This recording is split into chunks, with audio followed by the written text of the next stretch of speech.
Oh, good evening. Welcome to Dantes Theater. Today, I'll be reading a little bit of my book, as I will every evening for the next 30 days of this Kickstarter of mine. So, I hope you enjoy my book. This is the very beginning of it. Prologue. Kêlet's story. She's not telling her charring story in here, cursed a foul-to-sea brute from the corner of a crowded tavern, its air long rich with the smell of aged wood and smoldered pipes. His rough voice cut bitterly through the boisterous joy of a once blissful room. The bright candlelight flickered dim amid the heavy smoke, lingering in a haze about the room. The crowded laughter in the room quelled as all eyes swung to him with curiosity and disdain. The man's half-patched brown beard blended nearly with the dirt-colored coat and pants. A heavily worn strap of leather tied his trousers to a darkened blue shirt, somehow unsoiled, yet tattered at the edge, a feeble attempt to be civilized. "Reuben!" the bartender yelled at the man. "Now she's a visitor!" The fellow behind the wooden bar had a thin, yet strong, blanched face. His scraggly black beard covered the tender cheeks, blending into a short head of hair. He wore a clean and loose off-white shirt, sleeves rolled at his side. A black leather strap held it to his navy blue pants. He carried in his eyes a soft, angered look. Somehow the eyes showed warmth even as they flickered hot.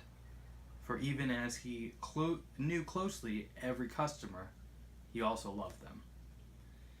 Marty, I know, but this time," Marty shot on quickly without giving Reuben a chance to speak. "And at that, swearing at a young woman.